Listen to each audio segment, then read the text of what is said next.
Hi friends, అందరూ ఎలా ఉన్నారు? ఎగ్జామ్‌కి బాగా ప్రిపేర్ అవుతున్నారా? సో, మనం చెప్పినట్టే సిరీస్‌లో రెండో వీడియో అనమాట. సిలబస్ అంటే ఆర్ఆర్‌బీ అండ్ కాంపిటేటివ్ ఎగ్జామ్స్‌లో సిరీస్ చేద్దామని చెప్పేసి అనుకున్నాం కదా! సో, ఇది రెండో వీడియో. మొదటి వీడియో వచ్చి భారతరత్న అవార్డ్స్. సో, ఇది సెకండ్ వీడియో. ఇది నోబెల్ బహుమతులు. ప్రపంచంలో అత్యున్నత పురస్కారం అనమాట. ఈ ప్రారంభించిన సంవత్సరం 1901 నుంచి ప్రతి సంవత్సరము ఇస్తున్నారు. వీటిని ఆల్ఫ్రెడ్ బెర్నార్డ్ నోబెల్ జ్ఞాపకార్థం ఇస్తున్నారు. ఈ అవార్డును ప్రదానం చేయు రోజు నోబెల్ వర్ధంతి అయిన డిసెంబర్ 10న ప్రదానం చేస్తారు. ఈ అవార్డును ప్రదానం చేయు ప్రదేశము శాంతి బహుమతిని నార్వే రాజధాని ఓస్లోలో ప్రదానం చేస్తారు. ఈ అవార్డును ప్రదానం చేయు రంగాలు: 1 సాహిత్యము, 2 శాంతి, 3 భౌతిక శాస్త్రము, 4 రసాయన శాస్త్రము, 5 వైద్య శాస్త్రము, 6 ఆర్థిక శాస్త్రము. మొదట ఈ బహుమతిని 5 రంగాలలో ఇచ్చేవారు. 1969 నుండి ఆర్థిక శాస్త్రంలో కూడా ఇస్తున్నారు. నోబెల్ బహుమతి పొందిన వారి రికార్డులు: ఈ బహుమతి పొందిన తొలి మహిళ మేడం క్యూరీ, తొలి ముస్లిం మహిళ షరిన్ ఎబాదీ 2003 శాంతి బహుమతి, తొలి ఆఫ్రికా మహిళ వంగారి మథై కెన్యా. ఎక్కువసార్లు పొందిన దేశస్థులు అమెరికా వారు. 3 సార్లు పొందిన సంస్థ రెడ్ క్రాస్ 1917, 1944, 1963. అతి పెద్ద వయసులో పొందిన వ్యక్తి 90 సంవత్సరాల వయసులో లియోనీడ్ హ్యూరిచ్ అర్థశాస్త్రం 2007 అమెరికా దేశస్థుడు. అతి పిన్న వయసులో 17 సంవత్సరముల వయసులో పొందిన వ్యక్తి మలాలా యూసుఫ్ జాయ్ 2014 శాంతి బహుమతి. చాలా చాలా చాలా ఇంపార్టెంట్. ముస్లింల మహిళా విద్య కోసం పాటుపడి ఈ అవార్డును పొందారనమాట మలాలా యూసఫ్ జాయ్. ఒకే కుటుంబానికి చెందిన madam Curie, Pierre Curie, Irene Joliot ఈ ముగ్గురు ఈ అవార్డు పొందారు. అంటే ఒకే కుటుంబానికి చెందిన ముగ్గురు ఈ అవార్డుని పొందారనమాట. తల్లి కూతుర్లు అంటే మేడం క్యూరీ, ఇరిన్ జూలియట్ అని చెప్పుకుంటారు. తండ్రి కూతుర్లు అంటే ఫెయిరీ క్యూరీ, ఇరిన్ జూలియట్ అని చెప్పుకుంటారు. భార్యాభర్తలు అంటే మేడం క్యూరీ, ఫెయిరీ క్యూరీ అని చెప్పుకోవచ్చు అనమాట. అంటే ఒకే కుటుంబానికి చెందిన ఈ ముగ్గురికి నోబెల్ బహుమతి అందింది. నోబెల్ బహుమతి గ్రహీతను ఎంపిక చేసే సంస్థలు: శాంతి బహుమతి నార్వేజియన్ పార్లమెంటు, స్టోర్టింగ్, నార్వే. సాహిత్యం Swedish literature academy, Sweden. Physics royal Swedish academy of sciences, Sweden. Chemistry royal Swedish academy of sciences, Sweden. వైద్యం కెరోలిన్ మెడికల్ ఇన్స్టిట్యూట్, స్వీడన్. అర్థశాస్త్రం bank of Sweden, Sweden. So ఈ సంస్థలు అన్నమాట నోబెల్ బహుమతిని ఎంపిక చేస్తాయి ఆయా రంగాలలో. తొలిసారి నోబెల్ పురస్కారాలను పొందినవారు: శాంతి బహుమతి Henry Dunant, Switzerland, Frederic Passy, France. సాహిత్యంలో Sully Prudhomme, France 1901. Physics Wilhelm Conrad Rontgen 1901, Germany. కెమిస్ట్రీలో Henricus van't Hoff, Netherland 1901. వైద్యం అడాల్ఫ్ వోన్ బెహ్రింగ్, జర్మనీ 1901. అర్థశాస్త్రం Ragnar Frisch, Norway, Jan Tinbergen, Netherland.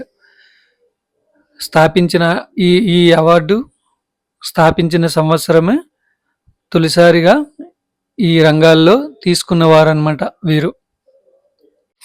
అలాగే Nobel బహుమతి పొందిన భారతీయులు అనమాట ఇప్పుడు మనం తెలుసుకుందాం. రవీంద్రనాథ్ ఠాగూర్ లిటరేచర్ సాహిత్యం అన్నమాట. సో గీతాంజలి రచించినందుకు రవీంద్రనాథ్ ఠాగూర్ గారికి నోబెల్ బహుమతి 1913 సంవత్సరం వచ్చింది. భారతదేశంలోనే కాక ఆసియా ఖండంలో కూడా నోబెల్ బహుమతి పొందిన తొలి వ్యక్తి అనమాట ఈయన. సాహిత్యంలో నోబెల్ పొందిన తొలి భారతీయుడు కూడా అని చెప్పుకోవచ్చు. సర్ సివి రామన్ వచ్చి ఫిజిక్స్ 1930వ సంవత్సరం ఫిజిక్స్లో వచ్చింది సివి రామన్కి. 1928లో రామన్ ఎఫెక్ట్ను కనుగొన్నందుకు గాను 1930లో ఈ అవార్డు పొందారు. సైన్స్ రంగంలో నోబెల్ పొందిన తొలి శ్వేతజాతీయేతరుడు అంటే సైన్స్ రంగంలో ఇప్పటి వరకు తెల్లవాళ్ళకే వచ్చిందనమాట. సో తెల్లవాళ్ళు కాకుండా శ్వేతజాతీయేతరులు అనమాట సివి రామన్ గారు. మదర్ తెరీసా శాంతి బహుమతి వచ్చింది 1979వ సంవత్సరం.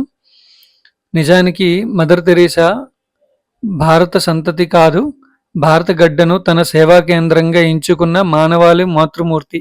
ఆల్బేనియాలో జన్మించినప్పటికీ 1948లో భారత పౌరసత్వం తీసుకున్నారు కాబట్టి ఆమెను భారతీయురాలుగానే పరిగణిస్తారు. అమర్త్య సేన్ అర్థశాస్త్రంలో 1998లో వచ్చింది. అర్థశాస్త్రం వెల్ఫేర్ ఎకనామిక్స్లో నోబెల్ పొందిన తొలి భారతీయుడు. ప్రాథమిక విద్య అభివృద్ధికి ప్రతీచి ట్రస్ట్ను ఏర్పాటు చేశారు.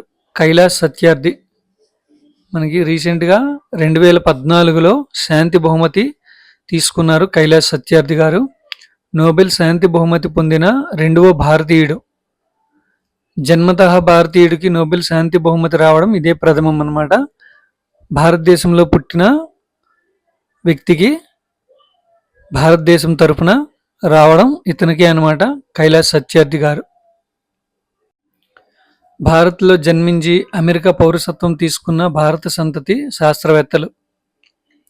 హరగోవింద ఖురానా వైద్యంలో 1968 కృత్రిమ జన్యువుకు గాను ఈ బహుమతి లభించింది. ఈయన 1922లో భారత్లో జన్మించారు. సుబ్రహ్మణ్య చంద్రశేఖర్ ఫిజిక్స్ 1983లో వచ్చింది. నక్షత్రాల పుట్టుక పరిణామాలపై సరికొత్త కాంతిని ప్రసరింపచేశారు. ఖగోళ భౌతిక శాస్త్రంలో చంద్రశేఖర్ లిమిట్ పేరుతో ఓ సిద్ధాంతాన్ని రూపొందించారు. సో ఈ ఇద్దరు భారత్లో జన్మించి అమెరికా పౌరసత్వం తీసుకున్న భారత సంతతి శాస్త్రవేత్తలు. అలాగే భారత్లో జన్మించి అమెరికా, బ్రిటన్ దేశాల్లో పౌరసత్వం ఉన్న వ్యక్తి వెంకట్రామన్ రామకృష్ణన్. ఈయనకి కెమిస్ట్రీలో 2009లో, రసాయన శాస్త్రంలో నోబెల్ బహుమతి పొందిన వ్యక్తి అనమాట. రసాయన శాస్త్రంలో నోబెల్ పొందిన తొలి భారతీయుడు అని చెప్పుకోవచ్చు. ఈయనకి థామస్ ఈ స్టీజ్ అమెరికా, ఆడా ఇవనాత్ ఇజ్రాయిల్ కూడా ఈ బహుమతిలో భాగం అనమాట. అంటే ముగ్గురికి కలిపి ఈ అవార్డు వచ్చింది కెమిస్ట్రీలో 2009లో. చివరగా నోబెల్ బహుమతులు 2024లో ఎవరికి వచ్చాయి? ఫిజిక్స్ జాన్ జే హాఫీల్డ్ మరియు జెఫ్రీ ఈ హింటన్. మరొకసారి జాన్ జే హాఫీల్డ్ మరియు జెఫ్రీ ఈ హింటన్. అంశం కృత్రిమ న్యూరో నెట్వర్క్ ద్వారా మెషిన్ లెర్నింగ్. ఈ అంశం మీద ఈయనకి ఫిజిక్స్లో వీళ్ళిద్దరికీ నోబెల్ బహుమతి రావడం జరిగింది. కెమిస్ట్రీ డేవిడ్ బేకర్, డేమిస్ హసాబైస్ మరియు జాన్ ఎం జంపర్. వీళ్ళ ముగ్గురికి computational protein design and protein నిర్మాణం వివరణలో అనే అంశం మీద రావడం జరిగింది. సాహిత్యం హాంకాంగ్, దక్షిణ కొరియా. హాంకాంగ్ అనే ఇతనికి సాహిత్యంలో వచ్చింది. మానవ జీవిత చారిత్రక విషాదాలను హృదయంగా గద్య కవిత్వంలో వెలుబుచ్చారు. గద్య కవిత్వం అంటే ప్రోజ్, అంటే పద్యము గద్యం ఉంటాయి కదా, పద్యాలు కాకుండా గద్యం అంటే వచనం. సో స్టోరీ అన్నమాట. మానవ జీవిత చారిత్రక విషాదాలను వివరించడం అన్నమాట గద్య రూపంలో. శాంతి బహుమతి నిహాన్ హిడమ్ క్యో సంస్థ జపాన్ ఆర్గనైజేషన్. ఈ జపానీస్ సంస్థకు హిరోషిమా నాగసాకిపై జరిగిన అణుదాడి బాధితులకు సహాయం చేసినందుకు శాంతి బహుమతి వచ్చింది. అర్థశాస్త్రం డారన్ ఏ స్మోగ్లు, semen Johnson, James A Robinson, వీళ్ళ ముగ్గురికి అర్థశాస్త్రం మీద వచ్చింది. అంశం ఏంటంటే సమాజ శ్రేయస్సును నిర్ణయించడంలో సంస్థల పాత్రపై చేసిన అధ్యయనం అన్నమాట. ఈ అంశంపై అర్థశాస్త్రంలో వీళ్ళ ముగ్గురికి వచ్చింది.